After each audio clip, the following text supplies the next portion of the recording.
Ibrahim Traoré, un leader improbable, a bouleversé le Sahel en orchestrant un retournement militaire inédit.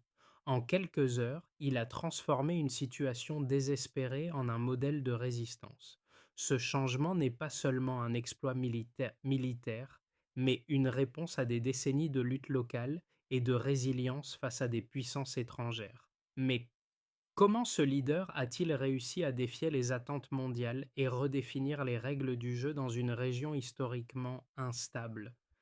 La situation au Sahel a longtemps été perçue comme une guerre sans fin, dominée par l'instabilité et les échecs successifs.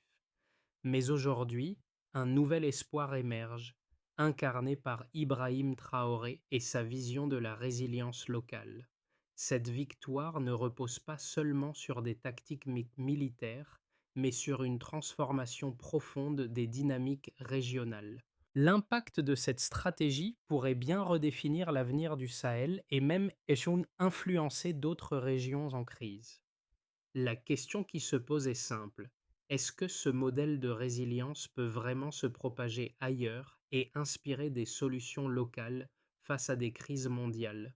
Cette victoire montre qu'il est possible de reconstruire à partir des ressources internes, tout en préservant une autonomie cruciale face aux ingérences extérieures. Il ne s'agit pas d'une victoire temporaire, mais d'un tournant stratégique qui pourrait redonner à la région son pouvoir de décision et de transformation. Ibrahim Traoré et ses forces ont renversé les attentes du monde entier en l'espace de quelques heures, transformant une situation désespérée en une offensive stratégique qui a redéfini la dynamique régionale du Sahel. Ce retournement n'a pas été un accident, mais le fruit d'une intelligence locale collective forgée au fil de longues années de lutte et de résistance. Le Sahel, une région longtemps perçue comme perdue, s'est métamorphosé en un exemple frappant de résilience et d'adaptabilité. En agissant avec une rapidité et une précision étonnantes, les forces sahéliennes ont montré que la guerre n'était pas simplement une question de puissance brute, mais de stratégie et de connaissance du terrain. Le retournement a débuté par l'interception de signaux faibles, ce que les puissances étrangères considéraient comme une défaite imminente pour la région a été contrecarré par des informations locales cruciales.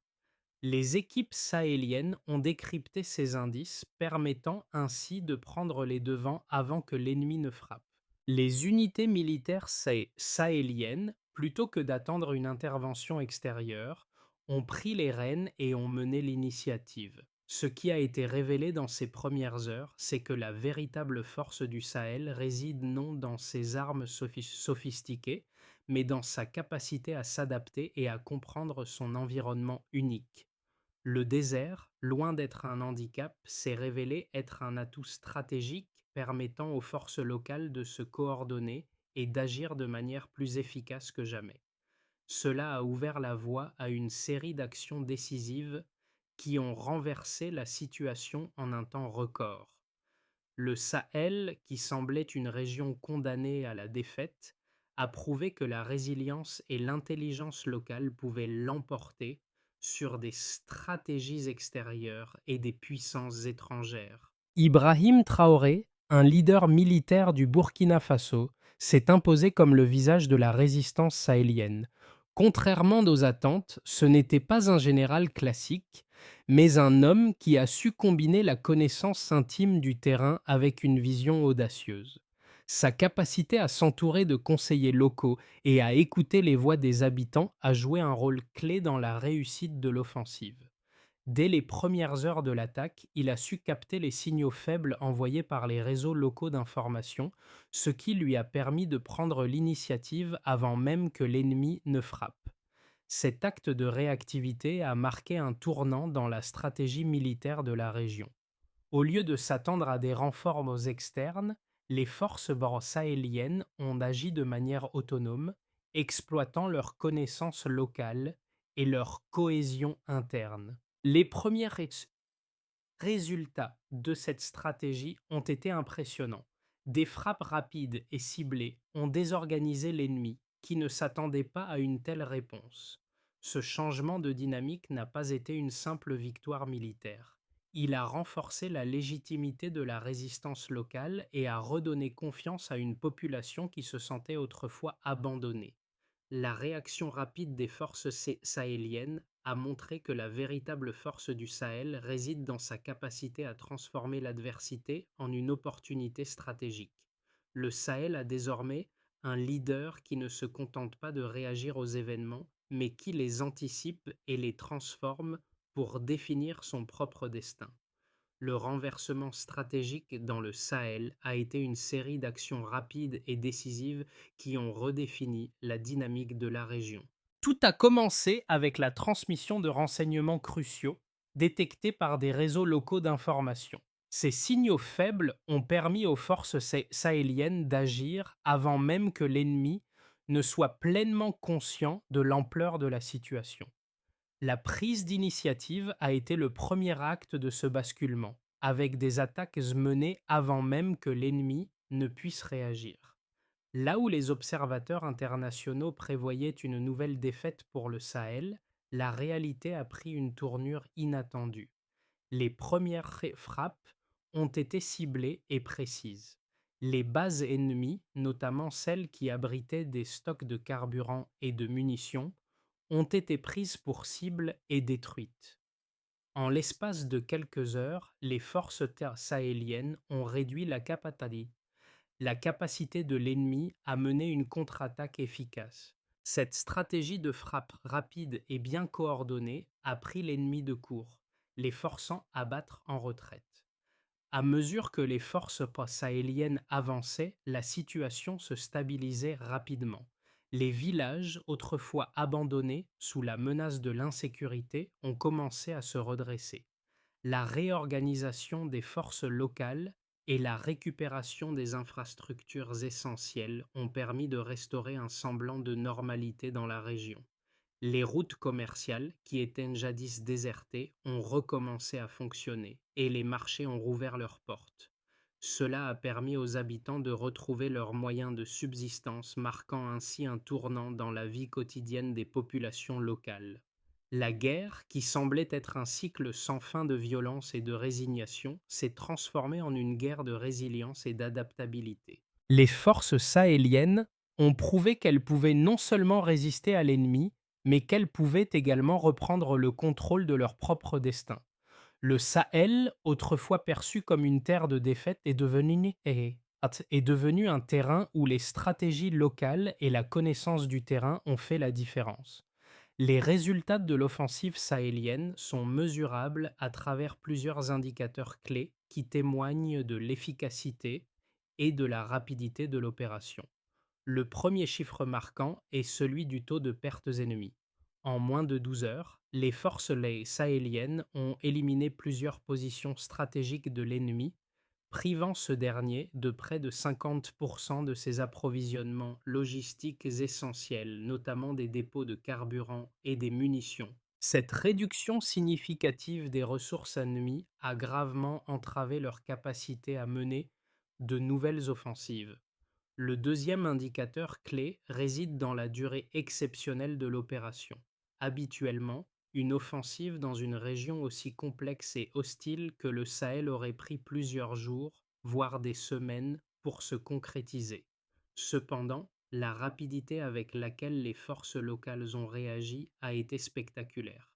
Moins de 12 heures se sont écoulées entre la première frappe et la stabilisation des positions. Cette réactivité démontre non seulement la précision des frappes, mais aussi la coordination parfaite entre les différentes unités locales et régionales. Le troisième élément à souligner est l'engagement simultané de trois pays du Sahel, le Mali, le Niger et le Burkina Faso. Jamais auparavant ces trois nations n'avaient été aussi étroitement coordonnées dans une telle opération militaire.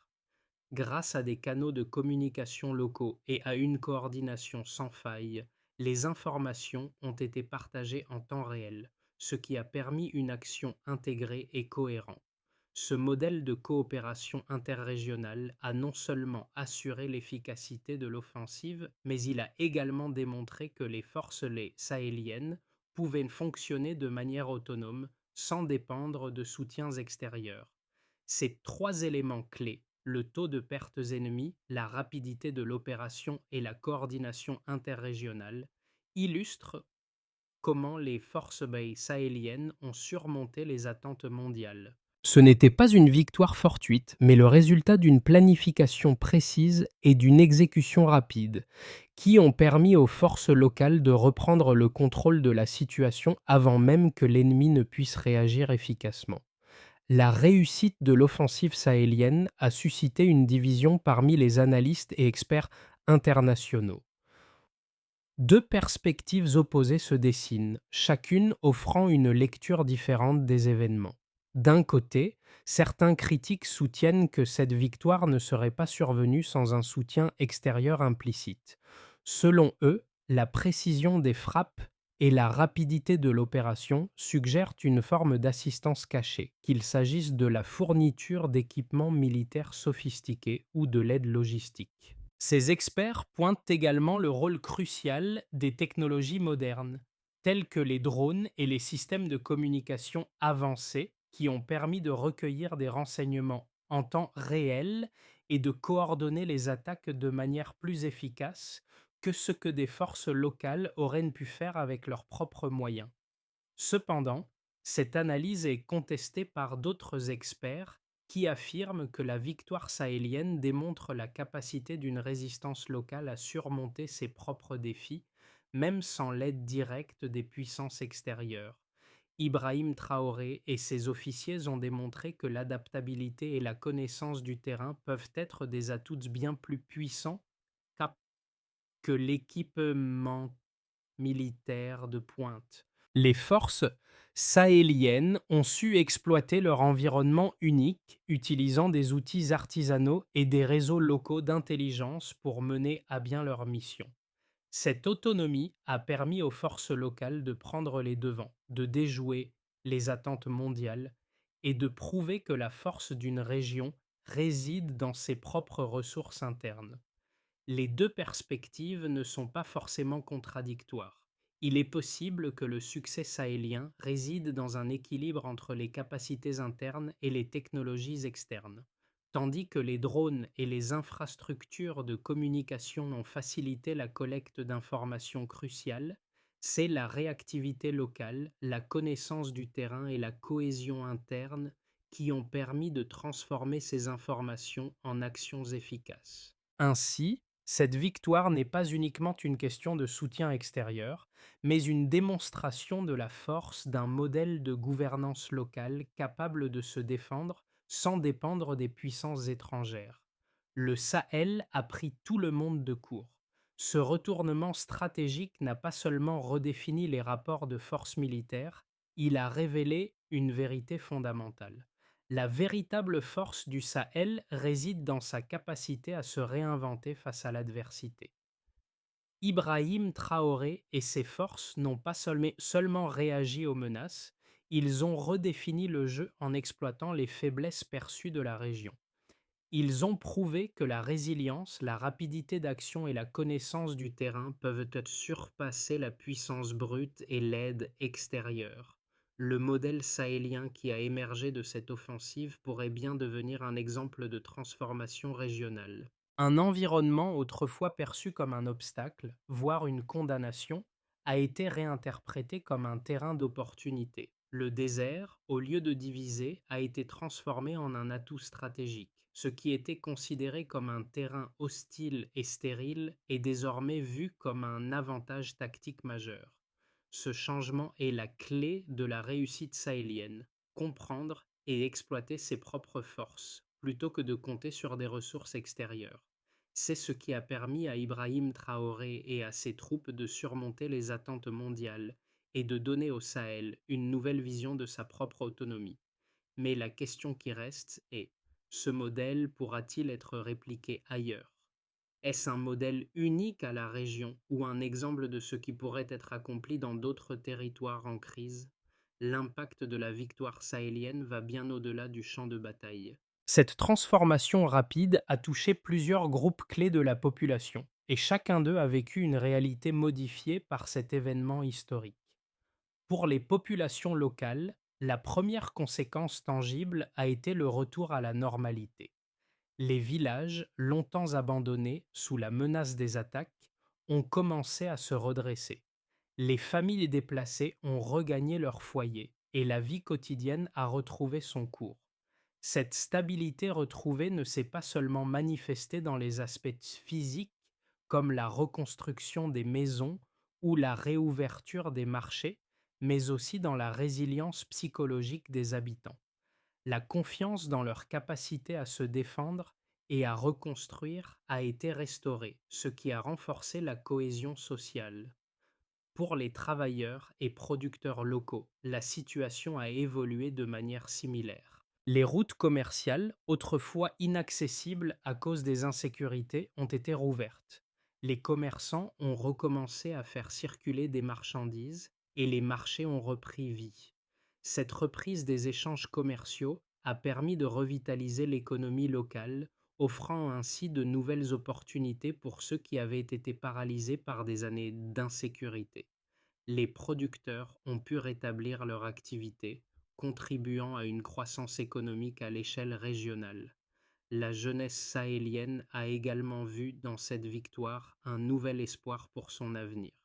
Les étudiantes et jeunes professionnels, autrefois découragés par les défis de la région, ont pris conscience du pouvoir de la résilience locale et de l'autonomie. À Bamako, Ouagadougou et Niamey, les jeunes générations commencent à repenser leur place dans un Sahel qui se réinvente. Cette victoire a inspiré une nouvelle vision, marquée par l'idée qu'il est possible de construire un avenir plus stable et prospère sans dépendre exclusivement des interventions extérieures. Enfin, à l'échelle régionale et internationale, les répercussions sont profondes. Les puissances mondiales, qui ont longtemps sous-estimé la capacité du Sahel à se défendre seul, ont dû revoir leur position. La réussite de cette offensive a montré que les pays du Sahel peuvent désormais prendre en main leur propre destin.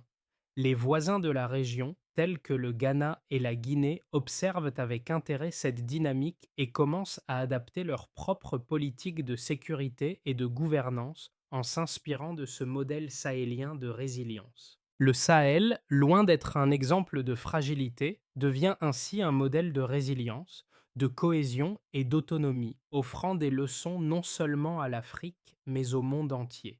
La manière dont la région a retourné la situation en son propre avantage pourrait bien avoir des répercussions dans d'autres régions confrontées à des défis similaires. Les 6 à 12 mois à venir seront déterminants pour l'avenir du Sahel.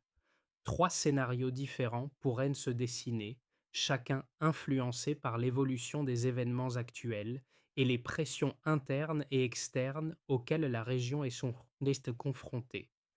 Dans un scénario optimiste, dans le meilleur des cas, la victoire sahélienne pourrait être consolidée et la région pourrait voir une stabilisation durable. Les pays du Sahel, renforcés par la coopération régionale et un engagement commun, pourraient reconstruire leurs infrastructures essentielles, routes, écoles, hôpitaux.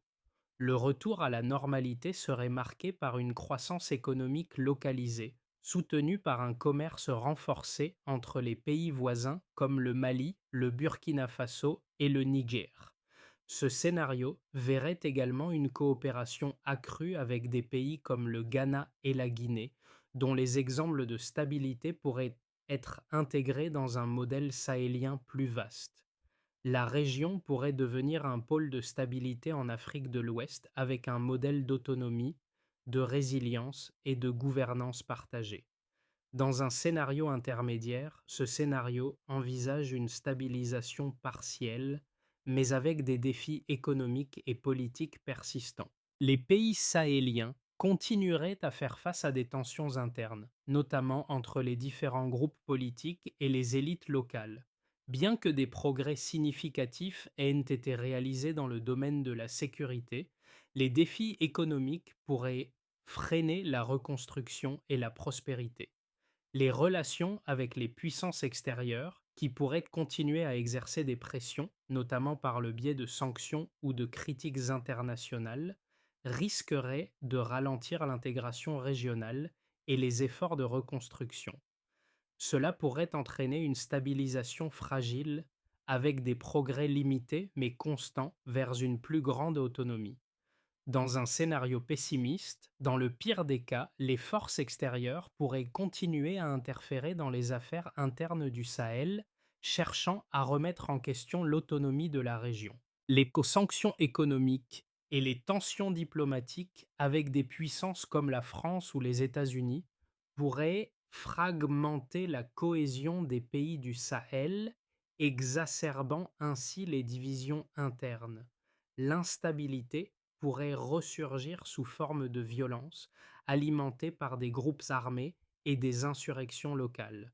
Cette situation pourrait faire échouer les efforts de gouvernance régionale et de résilience, plongeant à nouveau le Sahel dans un cycle de fragilité et de dépendance. La région risquerait alors de retrouver sa position initiale de vulnérabilité face aux influences extérieures. Chaque scénario a ses propres défis et opportunités, mais tous soulignent l'importance cruciale de l'autonomie sahélienne et de la solidarité régionale. La direction que prendra le Sahel dépendra des choix politiques faits dans les mois à venir de l'équilibre en Pokora entre coopération locale et résistance aux pressions extérieures, ainsi que de l'engagement continu des communautés locales à se reconstruire et à maintenir la stabilité. L'offensive sahélienne n'a pas seulement transformé la réalité du terrain, elle a également ouvert un débat profond sur ce que cela signifie pour le reste du monde. Les événements récents montrent qu'il est possible, même dans des circonstances extrêmes, de reprendre le contrôle de son destin en s'appuyant sur la résilience locale et la solidarité communautaire. Ce message est particulièrement pertinent pour les régions en crise partout dans le monde. Le Sahel, longtemps vu comme une terre de résignation et de dépendance, est désormais un symbole de ce que peuvent accomplir les peuples lorsqu'ils prennent en main leur avenir. Cette transformation a des répercussions directes pour ceux qui se sentent marginalisés ou sans pouvoir face aux défis globaux. La jeunesse sahélienne, en particulier, pourrait voir dans ce modèle un chemin vers un avenir autonome et durable. Pour elle, il ne s'agit pas seulement d'un retournement militaire, mais d'une prise de conscience qu'ils peuvent redéfinir leur rôle dans le monde.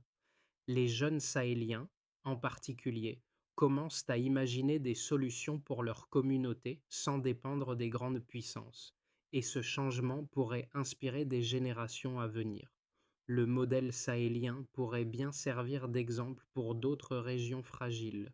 Des pays en guerre, des communautés marginalisées et des peuples opprimés pourraient puiser dans cette réussite une inspiration pour leur propre lutte. Si une région comme le Sahel, souvent perçue comme perdue, peut se réinventer, pourquoi d'autres endroits dans le monde ne pourraient-ils pas faire de même? Ce moment d'espoir n'est pas réservé uniquement aux habitants du Sahel, mais à toute la communauté mondiale. Il nous pousse à remettre en question la manière dont nous abordons les crises et à repenser la manière dont nous soutenons les régions fragiles. Peut-être que la véritable force réside dans notre capacité à permettre aux autres de prendre leur destin en main, à les soutenir dans leur propre transformation et non à imposer des solutions extérieures. Pour garantir la pérennité de la transformation en cours, le Sahel devra adopter une série de mesures clés qui favoriseront la résilience à long terme. La première étape est de sécuriser les zones reconquises. Cela nécessitera un renforcement des patrouilles locales et une meilleure coordination entre les villages et les autorités régionales. L'objectif est d'établir des zones de sécurité durable où les populations peuvent se réinstaller sans crainte de nouvelles attaques. La réussite de cette étape sera mesurée par la réduction des incidents violents et une stabilisation progressive des zones sensibles. Ensuite, relancer les services essentiels doit devenir une priorité. L'accès à l'éducation, aux soins de santé, à l'eau potable et à l'assainissement est crucial pour restaurer la normalité et renforcer la confiance des populations. Les infrastructures essentielles doivent être rétablies rapidement, car elles sont la base de la reconstruction et de la stabilité. Le succès de cette phase pourra être évalué par le nombre d'infrastructures fonctionnelles et la satisfaction des populations locales. La troisième étape clé consiste à relancer l'économie locale. Cela passera par la réouverture des marchés, la sécurisation des routes commerciales et l'encouragement des producteurs locaux à reprendre leurs activités. Le Sahel doit se reconstruire économiquement en s'appuyant sur ses ressources internes et ses réseaux de distribution locaux. Une économie locale revitalisée favorisera non seulement la stabilité, mais aussi la croissance à long terme. Un autre élément fondamental pour assurer la durabilité est de former une nouvelle génération de leaders. Cela inclut des programmes de formation pour les jeunes, les enseignants, les techniciens et les médiateurs communautaires. En renforçant les compétences locales, le Sahel pourra développer des capacités de gouvernance et de gestion autonome, réduisant ainsi la dépendance à l'aide extérieure. Le succès sera mesuré par le nombre d'initiatives locales menées par cette nouvelle génération d'acteurs. Enfin, il est crucial de renforcer la coopération régionale. La création d'une gouvernance unifiée entre les pays du Sahel est essentielle pour garantir une défense coordonnée et une coopération régionale durable. Cela impliquera la consolidation d'un cadre juridique commun et la mise en place d'institutions régionales solides. Les mécanismes de décision régionaux devront être clairement définis pour assurer une prise de décision collective et une réponse rapide aux crises futures. La stabilité des relations interétatiques sera un indicateur clé du succès de cette étape. En suivant ces 5 étapes clés, le Sahel pourra non seulement sécuriser son avenir, mais aussi devenir un modèle pour d'autres régions confrontées à des défis similaires. Le chemin vers un Sahel durable et autonome passe par une action résolue et collective à tous les niveaux. Le Sahel, autrefois perçu comme un terrain perdu, a su se réinventer. Cette transformation n'est pas simplement le résultat d'une victoire militaire, mais d'une prise de conscience collective, d'une unité retrouvée et d'une détermination inébranlable. Ibrahim Traoré et ses hommes ont montré que face à l'adversité, il est possible de se redresser, de retrouver la dignité et de reprendre le contrôle. Leur succès n'est pas une fin en soi, mais un début, un symbole de ce que la résilience, l'adaptabilité et la cohésion peuvent accomplir, même dans les conditions les plus difficiles. Ce qui semblait être une région abandonnée, une terre de souffrance et de résignation, est désormais un modèle de renouveau.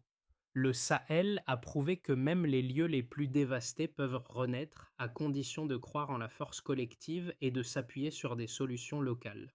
En un temps où le monde semble souvent se tourner vers l'extérieur pour des réponses, le Sahel rappelle que la véritable force réside dans la capacité de se réorganiser, de s'adapter et de se soutenir mutuellement.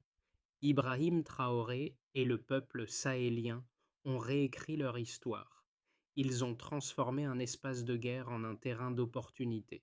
Ce moment est un appel à tous ceux qui doutaient encore de la capacité des peuples à se défendre et à se reconstruire par leurs propres moyens. Le Sahel n'est plus un exemple de fragilité, mais un phare de résilience. C'est à nous tous, ailleurs dans le monde, de nous inspirer de ce modèle et de réfléchir à notre propre capacité à transformer nos défis en force. Le Sahel, à travers ses victoires et ses luttes, nous rappelle une vérité fondamentale. L'avenir de chaque région réside dans ses mains. Le Sahel a prouvé que même face à l'adversité, il est possible de se relever, de réinventer son destin et de reconstruire un avenir solide et autonome. En prenant exemple sur cette transformation, chaque peuple, chaque communauté peut se demander: et nous, sommes-nous prêts à prendre le contrôle de notre avenir de la même manière? L'histoire du Sahel n'est pas simplement celle de la guerre et de la souffrance, mais celle de la résilience et de l'espoir. Si une région en crise peut se redéfinir et s'imposer sur la scène mondiale, pourquoi d'autres ne le pourraient-elles pas? Le Sahel est une invitation à agir, à croire en la puissance de l'autonomie et à investir dans la solidarité locale pour transformer les défis en opportunités. Alors, quelle place allons-nous offrir au modèle de transformation comme celui du Sahel? Comment pouvons-nous, ensemble, inspirer un changement positif dans nos propres sociétés, tout en soutenant ceux qui luttent pour se relever? Réfléchissons à ces questions et voyons comment nous pouvons tous contribuer à façonner un avenir plus résilient.